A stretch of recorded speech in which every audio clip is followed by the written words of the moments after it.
Salut les amis, là en ce moment je suis à la Fibule de Brumath, on est le 3 juin 2025 et en ce moment il y a une exposition très importante. Vous avez sûrement déjà entendu parler par les médias, c'est les Stolpersteine. Les Stolpersteine, qu'est-ce que c'est? C'est les pavés de la mémoire. Et pourquoi ils sont là? J'ai mon ami Isidore Halberg, il va vous expliquer tout ça dans la vidéo et c'est très important et c'est une date vraiment à retenir. Hop, je me retourne. Voilà, salut Isidore. Salut, merci pour ton accueil et merci de nous expliquer tout ça. Donc j'ai envie que tu racontes aux gens qu'est-ce que c'est exactement les Stolpersteine. Enfin moi je le dis version alsacienne, hein, c'est Stolperstein, les Stolpersteine, les pavés de la mémoire et pourquoi c'est tellement important pour l'histoire générale de l'Alsace, c'est ça. Alors les Stolpersteine, donc il y a deux associations dans le Bas-Rhin et puis en France. Donc on a pris ici les Stolpersteine 67 avec Christophe Verlet, qui est professeur d'histoire dans un collège et qui a lancé ça. Alors c'est Günther Delmix, c'est un Allemand qui, pour se racheter parce que son père était un ancien nazi, a décidé de faire quelque chose pour perpétuer le souvenir des déportés. Alors à Brumath, la mairie a décidé de poser 11 Stolpersteine. Il y a 6 personnes israélites donc, qui ont été déportés, qui ne sont jamais revenus. Il y a un Marcel Weinholm qui était donc résistant, et il y a encore 2 autres personnes qui étaient résistants et qui ont également une pose des pavés. Donc les enfants des écoles, des collèges et écoles primaires, avec leurs professeurs, ont fait tout un travail de recherche sur l'historique et pour retrouver l'endroit où habitaient ces gens à Brumath, puisque là on parle en l'occurrence de Brumath. Et une cérémonie a eu lieu, donc les pavés ont été posés avec le sous-préfet était là, et il y avait du monde, les écoles, ils ont préparé tout un discours, on pourra vous les montrer d'ailleurs. Alors là on a déjà la forme de panneau justement explicatif. Alors, c'est bien marqué les pavés de mémoire, qu'on vous invite à vraiment venir lire. Et là il y a également, je vous montre, il y a toutes les photos des élèves qui ont participé. Ils avaient même tous des t-shirts à l'effigie de Stolpersteine. C'est ça, avec le nom des élèves. Donc à la Fibule, à Brumath, se tient donc cette exposition depuis maintenant pratiquement une semaine. Et en tant que bénévole, donc on vient pour assurer une permanence. Et ce serait bien qu'il y ait beaucoup de gens qui le visitent. Parce qu'actuellement, il n'y a pas foule. Il faut reconnaître que c'est... Voilà. Mais j'espère que ça va peu changer parce que c'est important de se souvenir de ce qui s'est passé. Les personnes qui ont été en âge de témoigner, il n'y en a plus beaucoup. Ça disparaît, la mémoire se perd au fur et à mesure. Ouais. Et c'est une bonne chose. Alors, Christophe Verlet nous a expliqué, les Stolpersteine sont donc dans le sol. Ouais.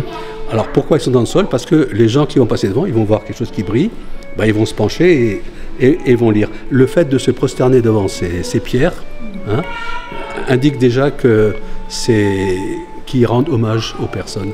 Souvent, ils n'ont plus de descendance, etc. Ouais. Donc, c'est vraiment bien. Alors, je sais que l'année prochaine, il y en aura encore d'autres qui vont être posés. Alors, on est tout un groupe pour retrouver la trace de ces gens. Donc, les Stolpersteine sont posés là où ils ont habité. Voilà. Avant la déportation et avant la Deuxième Guerre mondiale. Donc, les panneaux...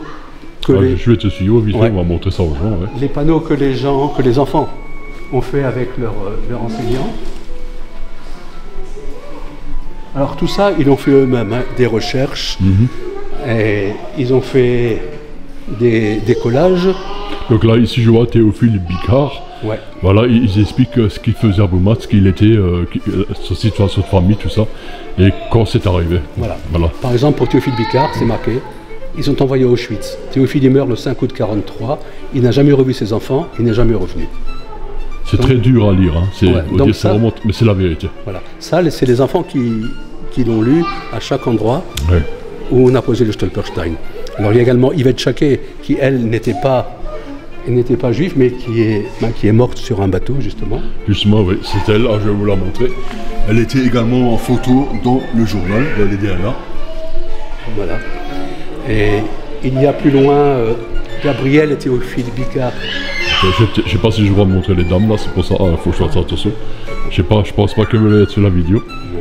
Voilà. Donc Stolpersteine, Gabriel Weil, né à Brumath. Alors Alors il y a un peu toute son histoire constituée.